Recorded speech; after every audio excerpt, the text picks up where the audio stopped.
Recently, the Girl Scouts of America launched a lawsuit against the now former Boy Scouts of America for copyright infringement.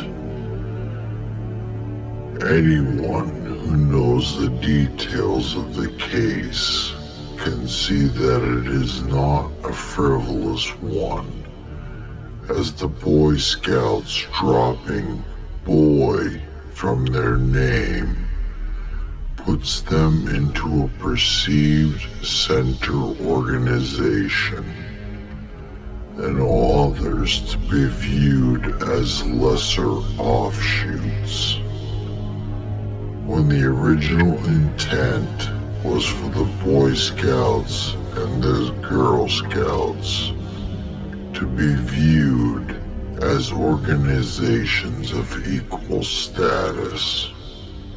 We all know the story of the Boy Scouts changing their name because leftist pressure forced them to start admitting girls. The admitting of girls came as a result of leftist pressure for the Boy Scouts to start admitting children who had been brainwashed into thinking they were transgendered. The admitting of, quote, transsexual children came as a result of leftist pressure to force the Boy Scouts to start admitting boys who had been brainwashed into believing that they were homosexual. The admitting of homosexual boys came as a result of leftist pressure to force the Boy Scouts to start admitting homosexuals to hold positions of scoutmasters. At this point, you can see a pattern of chain degeneracy and how it has gradually chipped away at the Boy Scouts until it is now completely destroyed. But what most people do not know is that there is a deeper, darker starting point to the decline.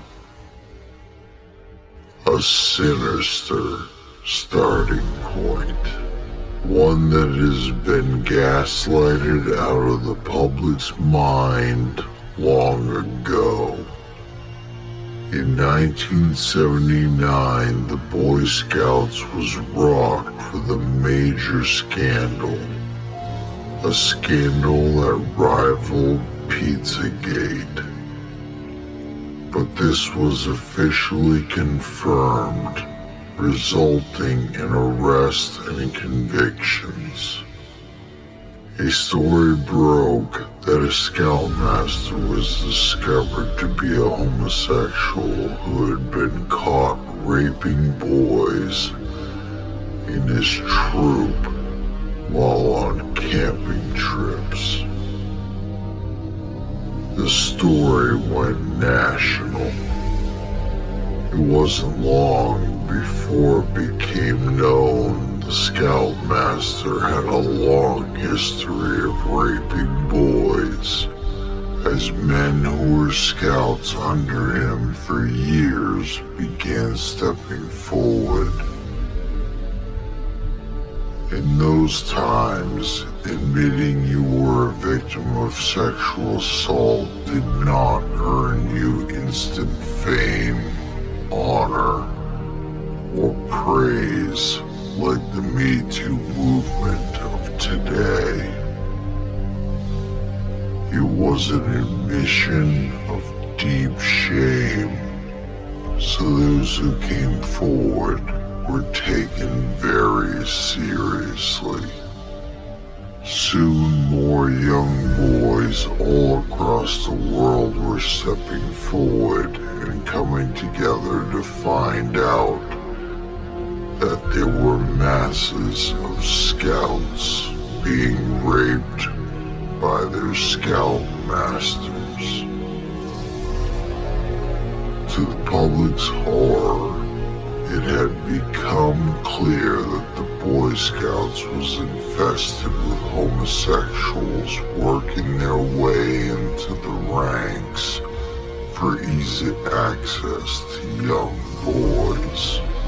The problem was so big that the Boy Scouts of America had to issue a public statement that they were instituting a screening process to keep child predators from joining the organization. But no one knows just how high the homosexuals went.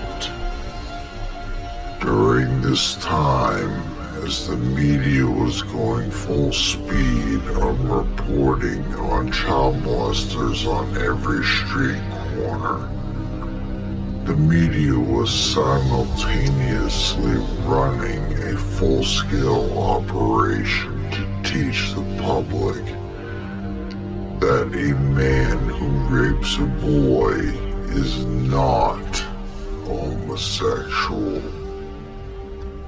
to convince the masses that they were somehow not the same thing. This was most notable in an episode of Different Strokes, where Arnold and a friend fall trap to a man who invites them to his house, coerces them to unclothe, and he proceeds to take their pictures. The authorities get involved, and the man is arrested. Then the family sits down for a chat.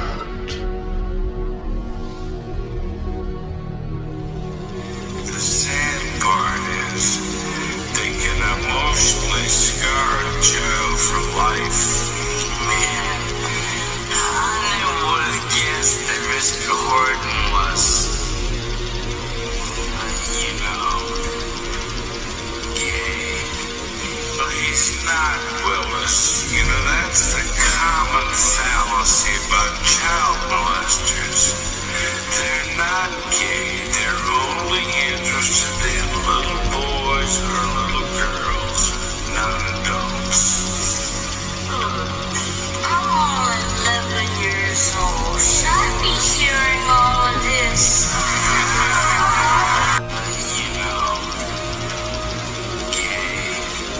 But he's not Willis. But he's not Willis. But he's not Willis. But he's not Willis.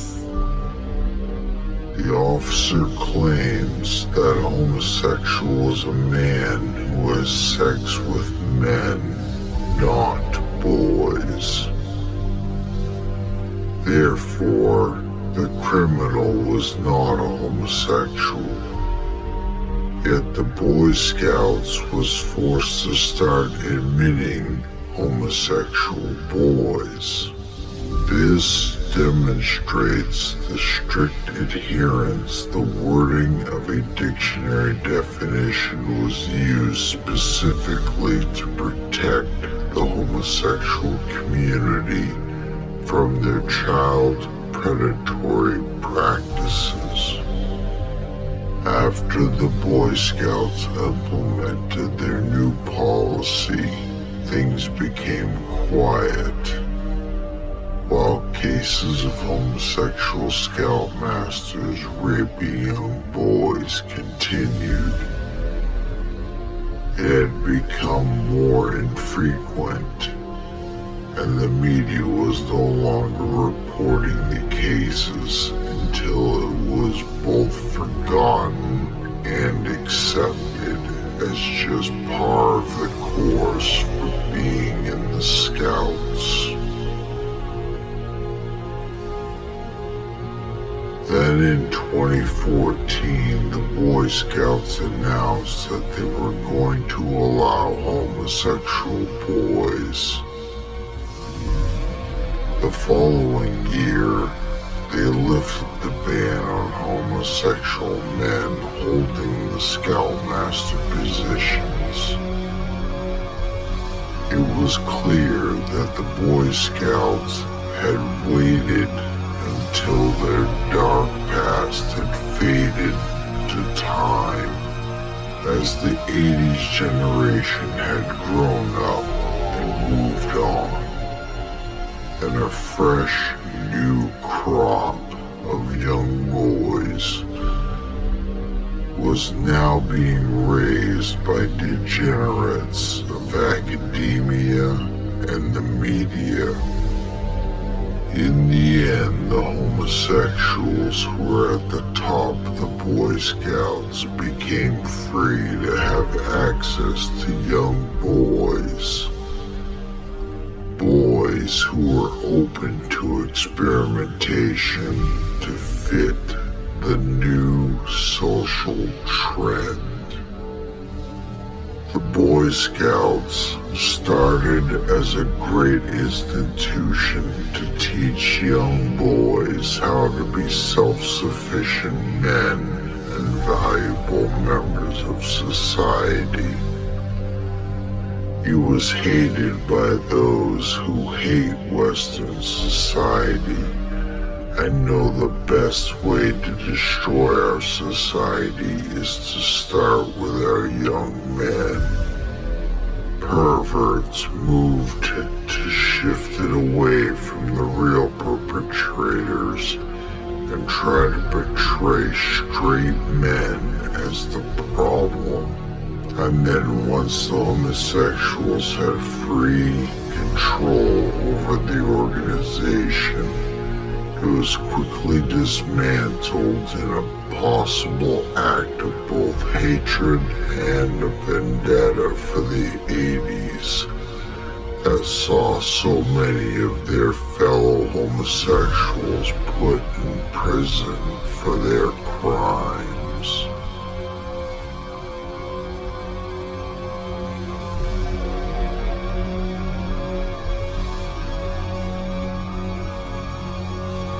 My labyrinth is expanding. Join me by following on all the social media networks it reaches.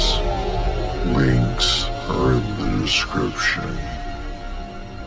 By doing so, the labyrinth cannot be closed. When the censors block off one path, others will open. The labyrinth is not centralized. I am not seeking monetary gain. I am not beholden to any payment processors or such systems. I will watch from the shadows and share with you the truth.